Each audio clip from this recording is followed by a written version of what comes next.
স্বীকৃতি জ্ঞাপন করা হয়েছে কিনা আপনারা কি পেয়েছেন? আপনারা বলবেন আপনারা পেয়েছেন কিনা। আমরা পাইনি, আমরা দেখিনি। সেই কারণেই আজকে আমরা পররাষ্ট্র মন্ত্রণালয়ের কাছে দাঁড়িয়েছি যে তোমরা কি স্বার্থে বাংলাদেশি নাগরিক হত্যা করার পরেও কোন ধরনের নিন্দা প্রতিবাদ জ্ঞাপন করলা না। আমরা শুধু তাই নয়, আমাদের স্বরাষ্ট্র মন্ত্রণালয়, এর আগে একজন স্বরাষ্ট্র উপদেষ্টা ছিলেন, এখন আরেকজন আছেন, এখন দুইজনই বলেছিলেন যে পিঠ দেখায় চলবেন না, আমার বিজিবি পিঠ দেখায় চলবে না। আমার কথা হলো, এই এপ্রিল মাসে 4 জন নাগরিককে হত্যা করা হলো, তোমরা পিঠ দেখিয়েছো নাকি মুখ দেখিয়েছো? প্রশ্ন করছি। সুন্দর সুন্দর কথা বলে মানুষকে মোহিত রাখে, মানুষকে মোহগ্রস্ত রাখে, এসব সুন্দর কথা আপনারা বলছেন, কিন্তু মানুষকে তো মরতে হচ্ছে। মানুষকে মরতে হচ্ছে না। ইন্ডিয়ান বিএসএফ বলে তারা আত্মরক্ষার্থে গুলি করেছে। আমার কথা, এ পর্যন্ত গত 10 বছরে 27 জন শিশুকে তারা গুলি করে হত্যা করেছে। এই শিশুগুলো, এই যে স্বর্ণা দাস, সেও কি ইন্ডিয়ান বিএসএফ কে প্রতিরোধ করতে গিয়েছিল? যে কারণে তাকে হত্যা করা হলো। ফেলানি দাস, জীর্ণ শীর্ণ একটা মেয়ে, কাজ করে খায়, বিয়ে দিবে বাবা, ওই বিয়ের জন্য দেশে আসছে, তাকে মেরে কাঁটাতারে ঝুলায় রাখলো। সেও কি ইন্ডিয়ান বিএসএফ কে প্রতিরোধ করতে গিয়েছিল? সেও কি মাদক ব্যবসা করতে গিয়েছিল? প্রিয় ভাইয়েরা, বাংলাদেশ বিশ্বের একমাত্র সীমান্ত যেখানে বিরামহীন ভাবে বছরের পরে বছর ইন্ডিয়ান বিএসএফ আমাদেরকে গুলি করে হত্যা করছে। আমাদের আফসোস, আমাদেরও একটা সীমান্ত রক্ষী বাহিনী আছে ভাই, সেইটা কোনোদিন তাদের কাছে আমরা বন্দুক দিয়েছি, গুলি দিয়েছি। এই বিজিবির ভাইয়েরা মাসের পর মাস তোমাদেরকে বেতন দিচ্ছি আমরা, আমাদের কষ্টের টাকা দিয়ে। আরে একটা ভিক্ষুক সেও তোমাদেরকে ভ্যাটের টাকা দেয়। একটা ছোট বাচ্চা চকলেট কেনার সময় 15% ভ্যাট দেয়, সেই টাকা দিয়ে তোমার বেতন হয়। বিজিবির এই অস্ত্র, এই গুলি কি কারণে আমরা জিজ্ঞাসা করছি। আমরা তোমাদেরকে আর বেতন দিতে বাধ্য নয় যদি ওই বন্দুক, ওই গুলি, ওই অস্ত্র আমাদের কোনো কাজে না লাগে। অভ্যুত্থানের মধ্যে বাংলাদেশের ভিতরে ঢুকে বাংলাদেশের নাগরিককে হত্যা করেছে, গুলি করেছে, হাই রেঞ্জের গুলি করেছে।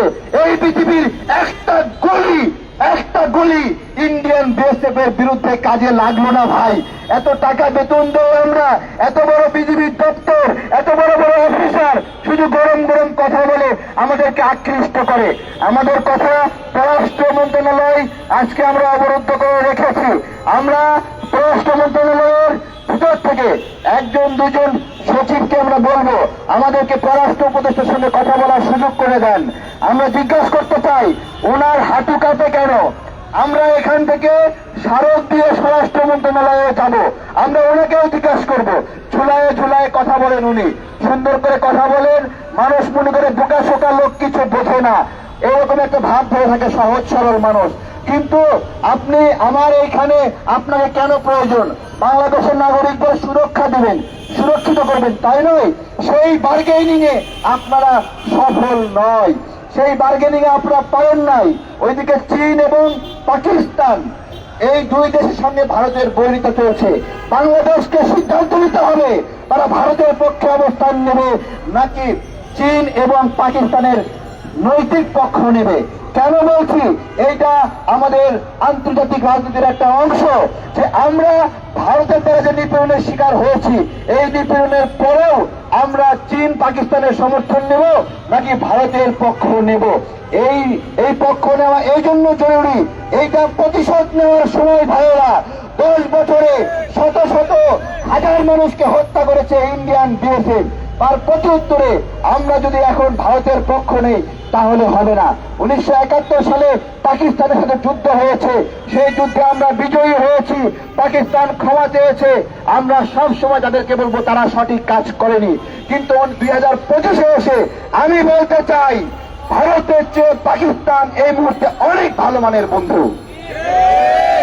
ভারতের চেয়ে চায়না এই মুহূর্তে অনেক ভালো মানের বন্ধু। এই বন্ধুত্বকে গ্রহণ করে ভারতীয় আগ্রাসনকে রুখে দিতে হবে। আজকে আমরা পররাষ্ট্র মন্ত্রণালয়ের কাছে যাচ্ছি, জানতে চাইব তারা কেন গতকালকে হত্যার প্রতিবাদ জানায় নাই, এবং এরপরে স্বরাষ্ট্র মন্ত্রণালয়ে যাব, আপনাদেরকে জানাবো কেন তারা এই প্রতিবাদে অংশ নেয়নি। আমাদের স্মারকে কি লেখা আছে আমরা একটু 1 মিনিটে পড়ে শোনাবো, আপনাদের কাছে ছবি এবং কপি দিয়ে দেবো ইনশাল্লাহ।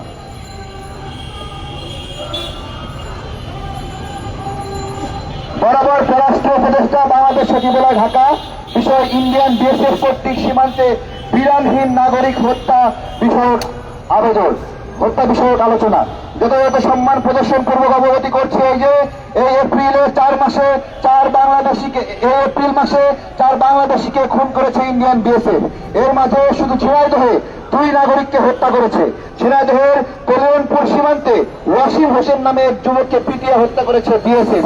পরবর্তীতে ওয়াসিমের লাশ নদীতে ফেলে দেয় ইন্ডিয়ান বিএসএফ। গতকাল ঝিনাইদহ মহেশপুরে আরেকজন বাংলাদেশি নাগরিককে হত্যা করে। এরপরে বিজেপির তৎপরতা আমরা দেখিনি, আমাদের পররাষ্ট্র মন্ত্রণালয়ের তৎপরতা আমরা দেখিনি। সীমান্তে বিরামহীন হত্যাকাণ্ডের জন্য পার্শ্ববর্তী রাষ্ট্র ইন্ডিয়াকে জবাবদিহি আওতায় আনার কোন উদ্যোগ আমাদের চোখে পড়ে নাই। বাংলাদেশের নাগরিকদের জননিরাপত্তাহীনতার পরিস্থিতিতে আম জনতার দল গভীর উদ্বেগ প্রকাশ করছে।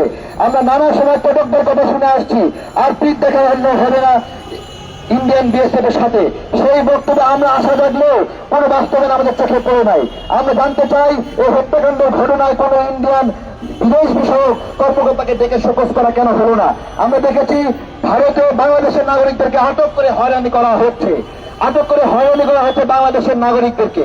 আমরা পররাষ্ট্র মন্ত্রণালয় এবং স্বরাষ্ট্র মন্ত্রণালয়কে যৌথভাবে আলোচনা করে ব্যবস্থা নেওয়ার অনুরোধ করছি, যাতে করে এই বাংলাদেশে বিরাজমান অবস্থান করা অবৈধ ইন্ডিয়ান নাগরিককে গ্রেপ্তার করে এখান থেকে বের করে দেওয়া সম্ভব হয়। আমরা দ্রুত চাই 7 দিনের মধ্যে সকল অবৈধ ইন্ডিয়ান নাগরিককে আটক করতে হবে এবং বের করে দিতে হবে, যেভাবে ইন্ডিয়ানরা এটা করছে। সবাই একমত? একমত? দিল্লি না ঢাকা, দিল্লি না ঢাকা, ভারতীয় আগ্রাসন, ভারতের দালালেরা, ভারতের দালালেরা। ধন্যবাদ সবাইকে। আমাদের